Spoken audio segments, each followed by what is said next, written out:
Now it came about in the days of Ahaz, the son of Jotham, the son of Uzziah, king of Judah. The Rezin, the king of Aram, and Pekah, the son of Remaliah, the king of Israel, came up to Jerusalem to make war against it, but were not able to overcome it. And word came to the family of David that Aram had put up its tent in Ephraim, and the king's heart, and the heart of his people were moved, like the trees of the wood shaken in the wind.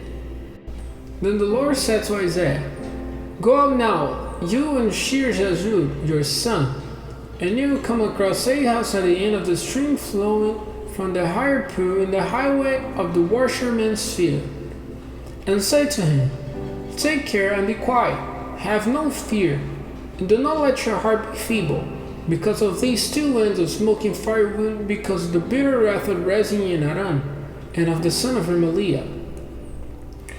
Because Aram has made evil designs against you, saying, Let us go up against Judah, troubling her and forcing our way into her, and let us put up a king in her, even the son of Tabeel. This is the word of the Lord God. This design will not come about or be effected.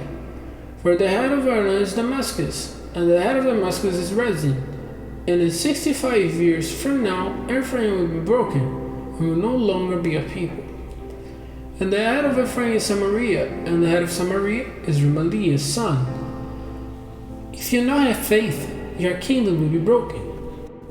And Isaiah said again to Ahaz, "Make a request to the Lord your God for a sign in the deep places of the underworld, or in the high heavens."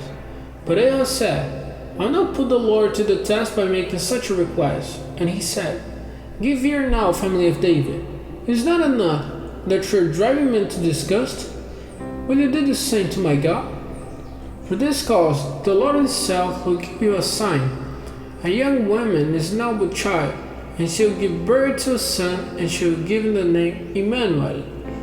Butter and honey will be his food, when he is old enough to make a decision between evil and good. But before the child is old enough to make a decision between evil and good, the land whose two kings you are now fearing will have become waste.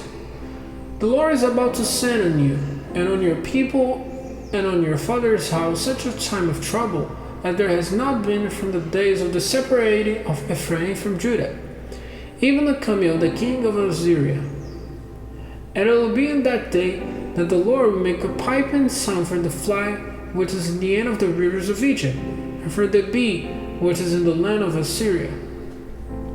And they will come, covering all the waste valleys, and the holes of the rocks and the thorns, and all the watering places. In that day will the Lord take away the hair of the head and of the feet, as well as the hair of the face, with a blade cut for a price from the other side of the river, even with the king of Assyria. And it will be in that day that a man will give food to a young cow and 2 sheep, and they will give so much milk that he will be able to have butter for his food. For butter and honey will be the food of all who are still living in the land. And it will be in that day that in every place where before there were 1,000 vines valued at 1,000 shekels of silver, there will be nothing but blackberries and thorns.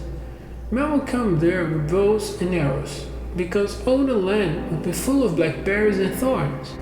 As for the hills that were once farmed with holes, you won't go there for fear of the thorns and thistles.